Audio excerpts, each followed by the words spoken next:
Hey everyone, I'm Mara Montalbano with InsideEdition.com, and here with me today is Lawrence Burney. He's a staff writer at Noisey, and today we're going to be talking about the slain rapper XXXTentacion. He has certainly left behind a legacy that has touched a lot of people and caused a lot of controversy.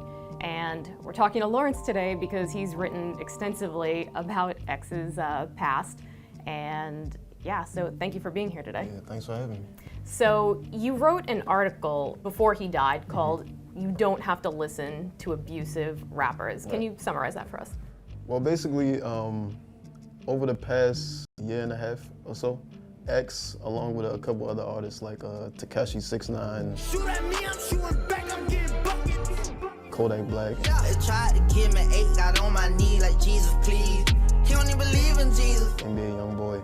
Reminiscing about being in prison, I was locked in them chains. Without no drugs, I was working and stimulating my brain. It seems like their offenses or the allegations against them has kind of helped bolster their careers, helped gain attention and maybe give them this kind of bad boy image that young people are attracted to. For X specifically, he had some allegations around him about abusing his ex-girlfriend who was pregnant at the time, like strangling her and beating her to the point of like nearly going blind. And it was a lot of things. And it also was a situation where he had fought a cellmate when he was locked up as a teenager. I remember I just put his head on the corner and I started stomping on him.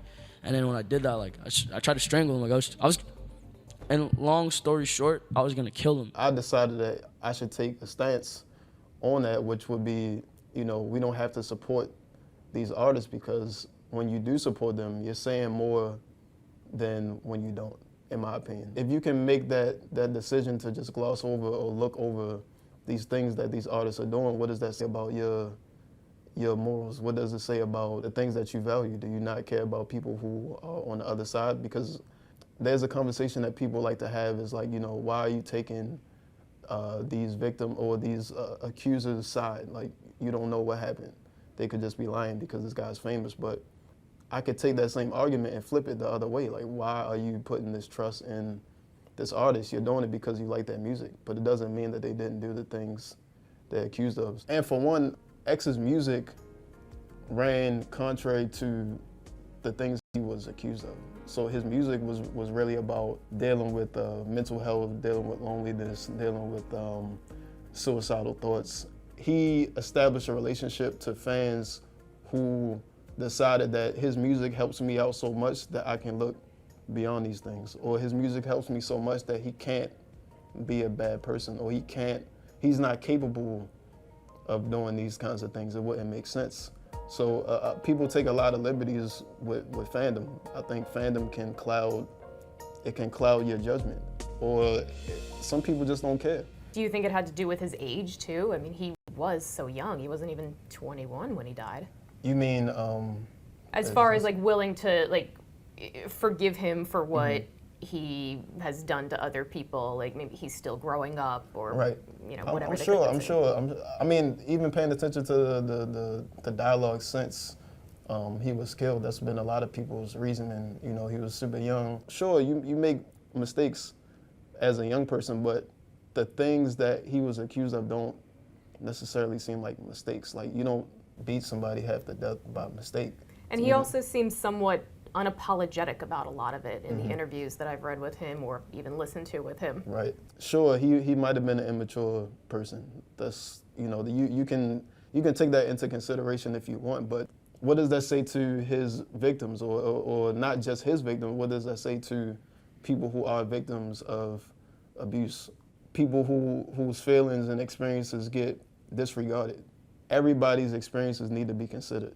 And when you do that, you have to consider people who have been on the opposite end of the things he was accused of. To someone who might say, X is gone now, he can't hurt anyone anymore, what's the big deal if I listen to his music, buy his music? What would you say to someone like that? I think the strongest stance was to be taken when he was around.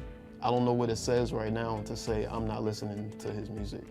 I do think there will be a lot of people who, I think it'll be like a cleanup job, for sure. Definitely, I think it's already happening.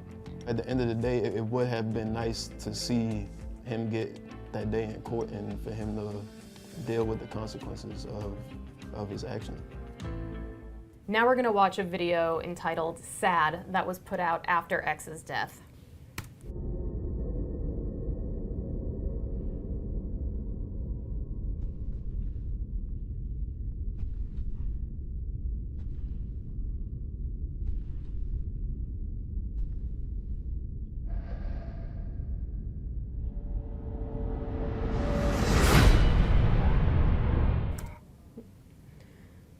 So this is pretty eerie. He's somewhat predicting his own death at a very young age. Right. Well, I mean, X talked about his death a lot. For one, his music, this song, Sad, is about him threatening suicide to a lover if they leave him, which also could go into the conversation of like abusive behavior and, you know, that kind of thing. This song already started a lot of controversy within like the music world of like how people took it, but this video, while it is really weird to see because he's dead now, he talked about this a lot. He had a couple Instagram live streams where he talked about, you know, if I die a tragic death, I hope that my message will like reach people. If I'm gonna die or ever be a sacrifice, I want to make sure that my life made at least 5 million kids happy. While it is weird to see now that he is dead, this is not uncommon for him. A lot of his music was about dying a lot. And honestly, a lot of young artists' music right now is about dying. Lil Uzi Vert's song XO Tour Life last year was like the biggest song for a lot of people, was talking about friends dying and that kind of thing. All his friends are dead. Baby, I am not afraid to die. Push me to the edge, all my friends are dead. Lil Peep, who was another big artist who died at the end of 2017, had a lot of music talking about like mental health and depression. Call me on my iPhone, I don't pick it up much. I've been losing friends, I don't feel right. X is not unique necessarily in that kind of way. I just think he's a product of his generation. A lot of these kids, I guess, Generation Z, I think it is.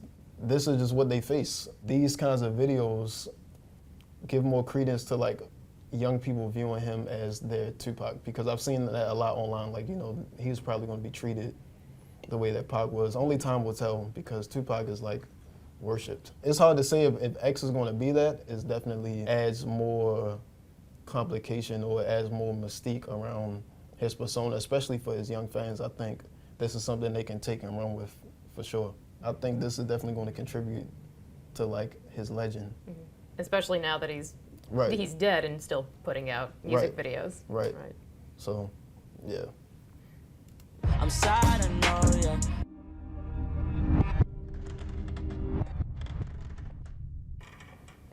Yeah, the rest of the video is more or less this, like, him fighting himself. And I gave her everything she took. Most of this video is him fighting himself. I perceive it as him having like an inner dialogue with his own demons. It doesn't really escalate in any kind of way. It's kind of like just this back and forth. This next video we're gonna watch was on X's YouTube page and shows some of the charitable work he did. So I am just now waking up.